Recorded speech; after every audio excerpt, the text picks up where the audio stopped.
alors Abbas ñoo déggandoo li mu wax nee na générosité wu président Macky Sall moo tax mu ne comme ci jamono yu jëm xam naa defe naa dañ ko war a def président Union africaine donc li muy toog ci réew mi ak li muy boole ci egg ci au niveau international il faut mu am koo xam ne moom moo koy secondé et que générosité la mu delloo si waat le poste de premier ministre loolu mooy expliquer entre autres explication bi nga xam ne joxe na ko wax na ci wàllu Covid ak yi demee noonu alors est-ce que loolu doyul quand même pour delloo si poste premier ministre puisque ñun ñëpp d'accord nañ ne comme le dit Mamadou Lamine Diallo que ni Sénégal sans premier ministre c'est intenable. mais merci Moustapha mais c'est dommage parce que kii nga dégg muy wax ni defe naa ñi ci 5e 6e coteau yi la. ñoom lañ yónni mais xam nga un responsable am na responsable APR yoo xam ni. duma la ko nëbb mais ñoom une risque. mënuñu défendre ñu dem ci plateau yi di ko défendre. mais ça c'est les communicants du oui de Benno. mais dama lay wax benn affaire.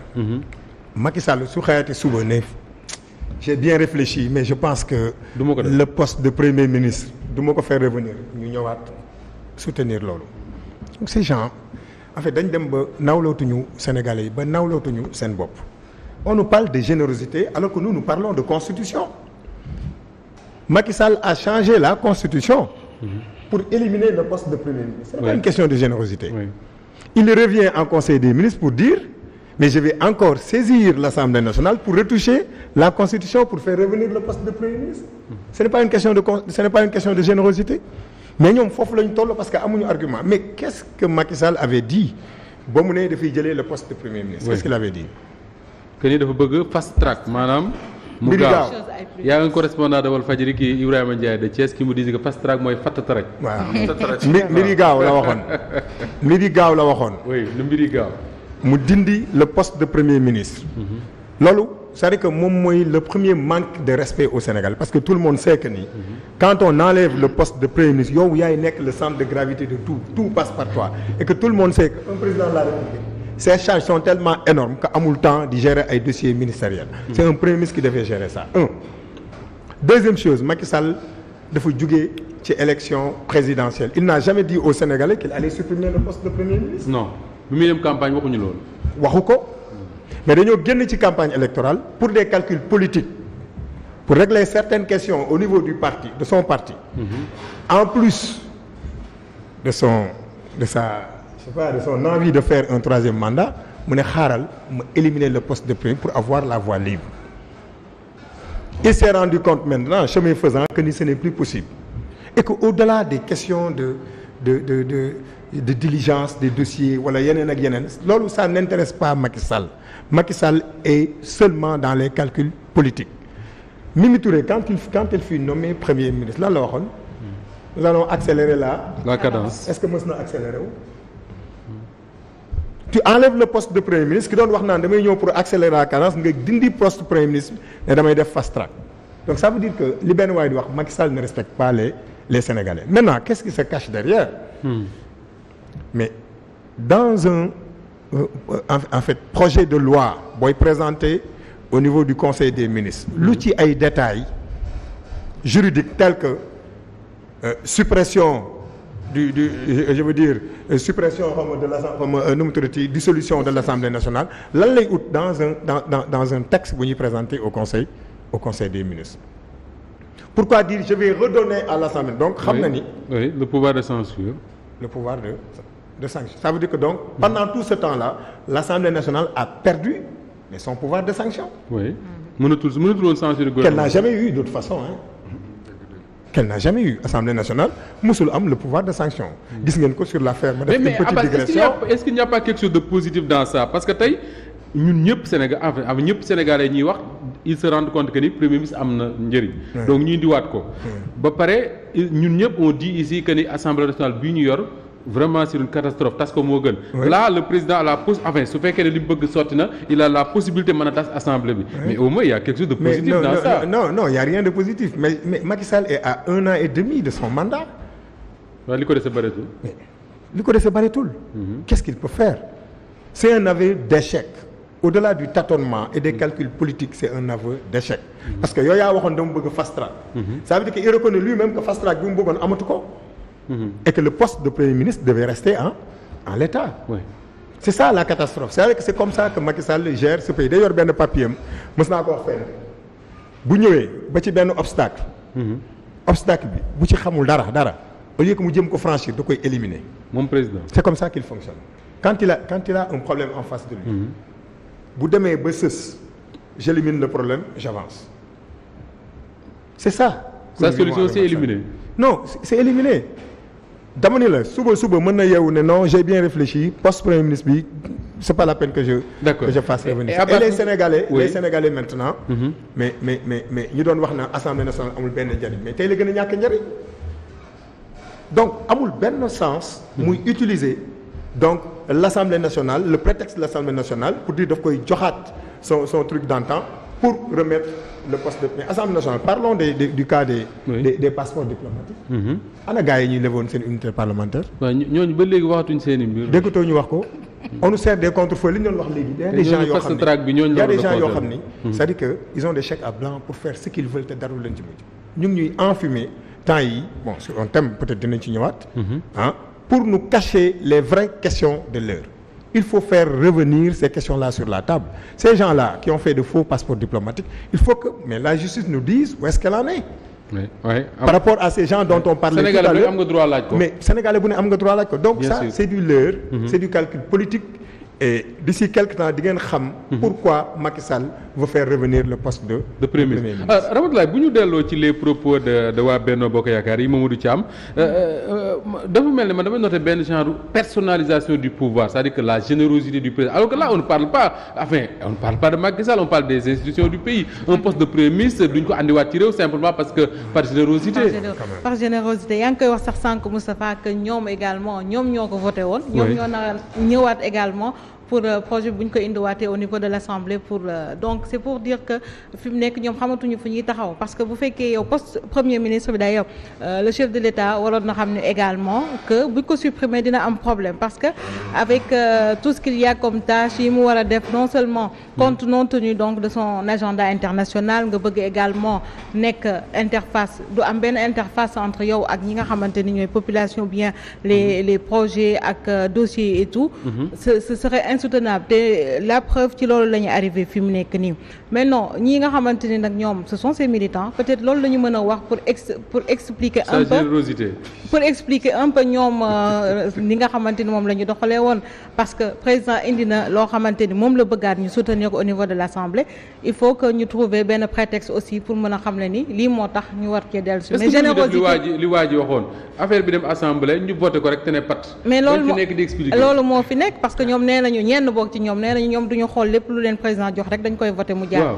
mais nag quand même il faut aussi ñu xalaat population te xam ni aussi état la ñu yor du loo xamante ni dañ koy foowe bu leen neexee ñu def nii bu fekkee ça ne marche pas aussi ñu indiwaat contre-pied. D'accord Mame Birame agenda international bu président de la République notamment dafa war a nekk président Union africaine defe naa mois de février la ñu wax est-ce que doy na pour ak le contexte de Covid bi ñu génnee ak la situation économique du pays est-ce que doy na pour expliquer le retour du poste de premier ministre excusez-moi. Non pour man Moustapha wax loolu sax déjà c'est très dangereux. wax loolu c'est dangereux boo nee président ay yeneen i fonction ñoo tax au Sénégal mënatul gérer lépp ba dafa war a wut premier ministre loolu wax ko rek c'est très grave. Ah oui pourquoi? Mais bien sûr non mais parce que président Macky Sall faluñu ko pour muy gérer Union africaine faluñu ko pour muy gérer CEDEAO dañ koo fal pour véritablement yoonu yaakaar bu mu ñu joxoñoon ñu xaw ko gis sax loolu moo tax ñu fal ko ce n'est pas véritablement pour Union africaine te lu ñuy wax ni on n'a pas fait les calculs mais man je suis persuadé que président Macky Sall 2012 ak léegi mosul toog 100 jours à part Covid bi te génnul Sénégal nañ ko vérifier. 100 jours. maanaam mësul toog ñetti weer te génn réew. génn Sénégal ci Covid bi rek la fi toog. ci à part Covid bi. léegi nag pour man ñaar moo tax président Macky Sall wax ne day indiwaat poste premier ministre te loolu ñoom mënuñu ko wax parce que aveu d'échec la. muy lan. benn bi dinaa ko wax mais beneen bi bu ko nomee laa koy wax. bu nomee ki muy nomee mais lu ma gën a jàpp ne moom moo tax mu ne day nommer premier ministre. mooy wutal ñoom Abbas Fall mi ñoom Sonko ñoom Barthélémy Dias ab naataango. ab naataango kuy dàggasanteeg ñoom. un premier ministre qui a le dossier des opposants en main pour man loolu la siy jublu te loolu waru woon a manqué un président de la République warul ñàkk un fusible parce que ci boo xoolee sax histoire bi l'histoire récente du Sénégal. À chaque fois dem nañ sax ba ne Habib Thiam c'est parce que dañ ko indiwaat premier ministre parce que Abdoulaye Wade Abdou Diouf dafa bëggoon a davantage pouvoir faire face à Abdoulaye Wade. moo tax mu indiwaat le premier ministre Habib Thiam. léegi le président Macky Sall moom 2019. mu am un premier ministre boo xamante ne nii avant ñëpp di xam luy xew. nee nañu 5 candidats mooy am. muy Boun Abdallah Dionne. avant nit ñi di pare voter nee na résultat yi nii lay demee. loolu yëpp passé rien ne s'est passé pour man le président de la République dafa jàpp ne affaire yi dafa yomboon tellement que soxlaatul un premier ministre léegi nag entre-temps mais beaucoup de choses se sont passées surtout au mois de mars tey jii nii leer na ko ne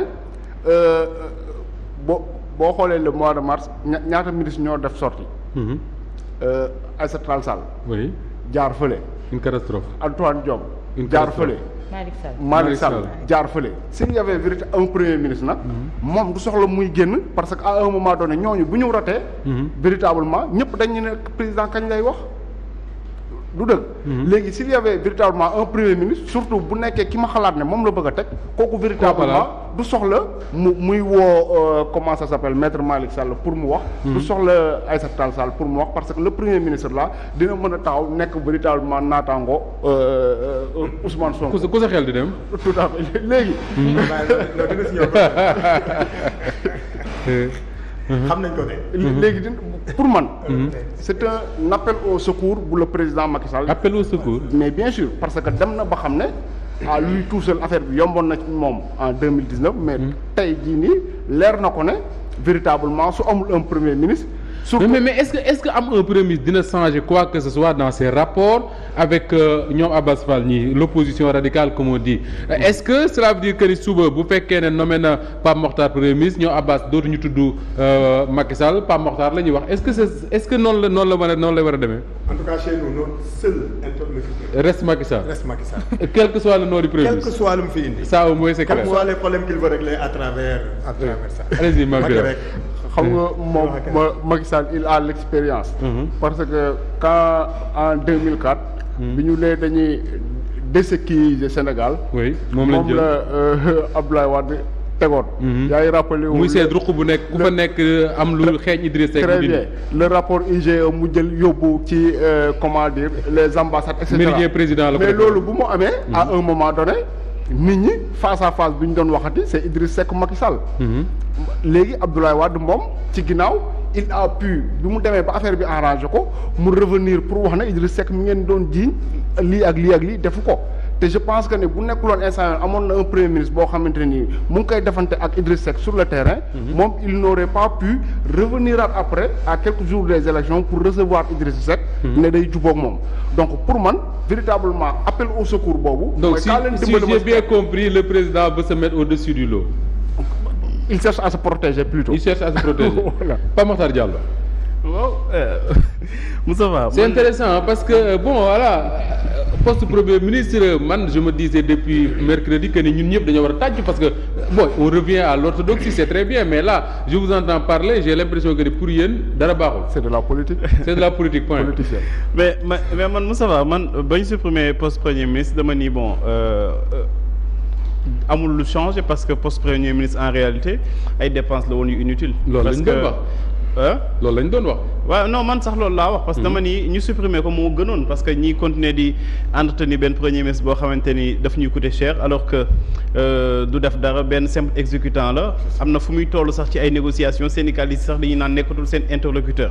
di fàttali rek premier ministre yu fi jotoon nekk am na ñoo xamante ni dañ doon ab ay jafe-jafe ba Marème Faye Sall sax moo doon récupérer yenn dossiers yi di ko régler donc bu demee ci genre cas de figure yooyu. bu ñu supprimer premier ministre. moom si boppam waxoon na ne bu yenn dossiers yi jafe moom moo koy jël. waaw bu ñu supprimer premier ministre.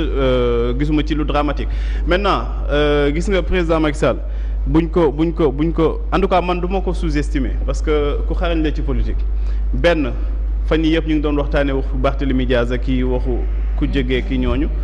mais semaine bii yëpp Macky Sall moo dellu soit à la une ñaareel bi ci communiqué bi def na ci li nga xamante ni mooy fu mu bëgg orienter le débat suppression de l'Assemblée nationale. gis nga président Macky Sall du cuune ci politique te li muy def yëpp c'est calculé mots yu muy utiliser yëpp xam na ko parce que xam na aussi lecture yi ci gars yi di am bu la nee par exemple indiwaat responsabilité bi nga xamante ni moom moo amoon ci diggante gouvernement ak assemblée nationale. ci saa si nit ñi dañuy naan kii de mi ngi waajal. dissoudre li nga xamante moo assemblée nationale pour bu demee ci élection am benn éventualité ñàkk majorité bi. alors que ni président ñuruwul koo xamante ni dafay demee ci genre logique boobu Macky Sall bii dem ci élection moom ay certitude lay demee. dem pour gagner. day dem pour gagner amul ci bu muy demee di xalaat ay hypothèses yoo xamante ne bu ñàkkee nan lay fexee ba peut-être tas assemblée nationale et puis je pense pas que sax mu xalaat ko def parce que bon booba bu ko defee dafay taal réew mais orienté na le débat fi mu ko bëgg orienté nit ñi kenn xalaatul ni par exemple que président Macky Sall peut-être il prépare li nga xam ne mooy sa succession. le dauphin sa sortie. kenn xalaatul loolu te peut-être man gëm naa ni bu gisee ni événement yi nii ñuy demee moom peut-être il s'est rendu compte que ni mënul def troisième candidature Abdoulaye Wade erreur bi mu defoon mooy ne pas préparer sa succession. moo ko coûté lii mu jot dund mun peut-être moom dafay jéem a fexe ba keneen ki nga xamante ni moo koy wutu. parce que aussi gis nga. période li ngay wax ni su fekkee ne lecture boobu lañ jàpp ce serait intéressant de voir le profil du prochain premier ministre. gis nga si c'est un Aly Ngouille Ndiaye par exemple wala Amadou Ba comme ni ma koy déggee. wala je sais pas moi ay xot Abdoulaye Daouda Diallo genre boobu on peut se dire que ni il prépare quelque chose. gis nga Abdoulaye Daouda Diallo moomu. il est fort probable mu ñëw te xoolal gis nga période yii ñuy ñëw fii léegi 1 an kii 2 ans dañuy dem ci inauguration projet yu gën a faax yu président Macky Sall commencé. waaw mi BRT. mi TER mi projet mi yëpp stade yeeg yooyu yëpp. léegi bu jëlee benn nit porté ko au devant comme ni ko Abdoulaye Wade defoon ci Karim Wade. bàyyi ba chantier yi commencé génn. mu xëcc Karim Wade teg ko ci kalam ba pare di ko naan je dirais à ta maman que tu as bien travaillé. même chose boobu noonu peut-être la nekk di jéem a préparer parce que aussi boobaa peut-être dina am koo xamante ne bu ñëwee présenté ko. mais chantier yi yëpp c'est Mansour Faye ah. mais c'est son ministère je veux dire. mais xam na ni Mansour mënul peut-être am adhésion bu toll noonu. donc je pense que ni man actuellement li ma gën a jàpp mooy président Macky Sall dafa nekk di préparer sa succession que déjà ci timing bii nii wala aussi beneen bi. bu demee ci élection yi mu tasaat opposition bi jël fa ngandam punkal def ko premier ministre. def ko premier ministre. ku mel ni Khalifa Sall mën na ne. premier ministre du Sénégal Khalifa Sall. waxoon na fi. non il ne peut pas le mettre en prison dindi xañ ko droit ou participer à des élections par def ko premier ministre loolu c'est manquer de respect aux Sénégalais. ana Omar Sarr. fan la jógee ça c'est vrai. ana Samuel Sarr fan la jógee borom gaal gi. ana Samuel Sarr fan la jógee. ñoom ñëpp jaar nañ ci kaso bi tey jii ñu ngi ci moom. politique moom Sénégal ak ab Idriss Seck Sénégal politique moom ñëpp xam nañu il faut jamais dire jamais mais man jàpp naa ni que ni moom am na coup bu muy waajal opposition bi te lu muy defaat parce que waxoon na ko Gloria bi ñi ngi koy xaar boobu ba tey gisaguñ ko. waaw waxoon na ne Gloria dina ñëw ci ban timing lay ñëwee nag bu demee ba opposition bi yaakaar ne am nañu force. dem nañu ba am yenn résultats yi mu xëccaat ci seen beneen punkal comme ni mu ko defee ci après présidentielle parce que après présidentielle dem jëli Idriss Seck. donc après local yi aussi. mën na jël kenn mën na jëlaat keneen ci opposition bi mais c'est intéressant li nga wax parce que man dafa am benn analyse jàngatkatu politique bu ma waxoon yàgg naa mu ne ma bu ñu àggee 2022 jàpp 2023 le président Macky Sall lenn rek lay defati mooy inaugurer ay kii. absolument su inaugurer rek lay def après il passe le pouvoir dem yoonam ma ne ko non loolu day yomb trop mais là su ma déggee li ngay wax c'est pas à exclure. non man gëm naa ko te buy inauguré ak kenn kooku mi ngi jaayale image am te ëllëg aussi am na nu peut-être noo xamante ne bu ko présenté candidat boobu nekk président bi nga xamante ne moom moo fi jot a def 2 mandats respecter constitution bi dem mais il a de fortes chances que candidat boobu noonu nit ñi mën nañ ci ànd oui alors Awa est-ce que partager nga analyse boobu c'est intéressant benn bi dinaa ne loolu mun na nekk parce que ci jamono ji ñu toll essayage terre bi mi ngi mel ni Tulle ak Mali ndax c'est sur mon chemin. yow yaa ngi gis muy kii dem di ñëw. essayage bi comme Tulle ak Mali ba sànq nañ ko. ba sànq ci ngoon moom moo ci mujj essayage bi comme Tulle ak Mali c'est-à-dire ñi ngi accélérer la cadence jëm ci inauguration yooyu. mais Moustapha. inauguré waat inauguré waat mais Moustapha. le président Macky Sall est en train de régler un problème communicationnel déjà.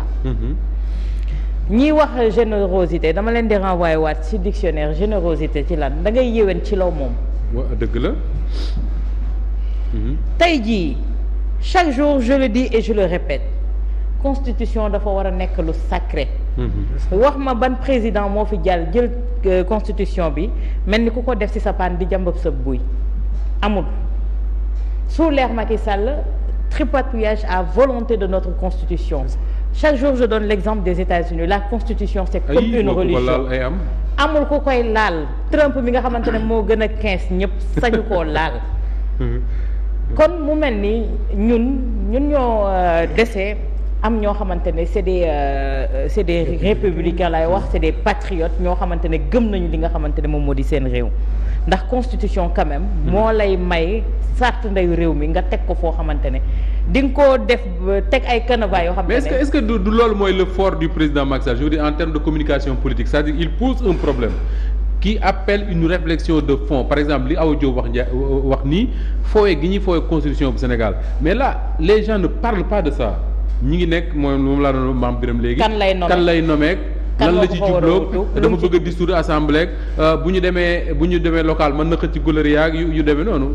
mais le président est en train de régler parce que ci beneen côté itam yaakaar naa ne casquette président bi 20% la ci moom 80% yëpp casquette politique lay sol ndax problème communicationnel bi muy réglé gis nañu avec l'affaire Barthélémy Diaz ba muy dem di procès beeg ñu ni tollé bi mu suscité aura bi mu am mu commencé di amoindrir li nga xamante ne moo di sa politique communicationnelle mu ne xaaral ma jailliraat ci beneen fànn ñu gisaat Yewwi dimanche bi ñuy def fii seen démonstration de force ce jour-là de source sûre Macky Sall dafa woote d'urgence benn réunion il fallait trouver quelque chose il fallait trouver benn contre-feu boo xamante ne voilà moom mooy nekkaat au devant de la scène te nga xool ci semaine bi une presse bi yëpp da ngay gis Macky Sall dañuy séparer sax une bi Macky Sall fii Sonko fii dualité boobu neex ko te du ko mës a nangu de ce fait il faut que mu créer tout le temps loo xamante ne dina jéem a noyer cette communication là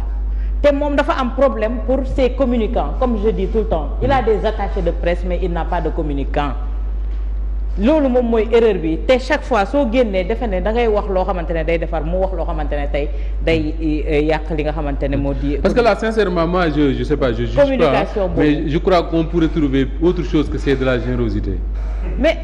mais yéwén ci loolu Moustapha lan la fi moom ba ci yéwén poste premier ministre ndax loo xamante ne ça montre ñoom seen façon de gouverner mooy lan pàccoo séddoo ku ñu nommé ministre yaakaar nga ne yaa ko mérité non kii moo ko war a mérité kii moom moo ko war a mérité bu fekkee ne man dama naan conditionnel bu fekkee ne li muy wax ne day faire revenir le poste de premier ministre bu fekkee ne àgg na foofu ce sera purement benn politicien la ñuy tegal koo xamante ne moo koy dàgg santeel moo koy wéyal waxal di ko defal li nga xamante ne moom la bëgg mais je ne pense pas que ce sera Boun Abdallah Dionne parce qu'il a commis beaucoup d'erreurs ci communication ndax bi mu génnee ne 5 candidats génnaat ne 58% xaaruñu woon loolu ci moom pourtant ñu bari jàpp na ne il serait un bon premier ministre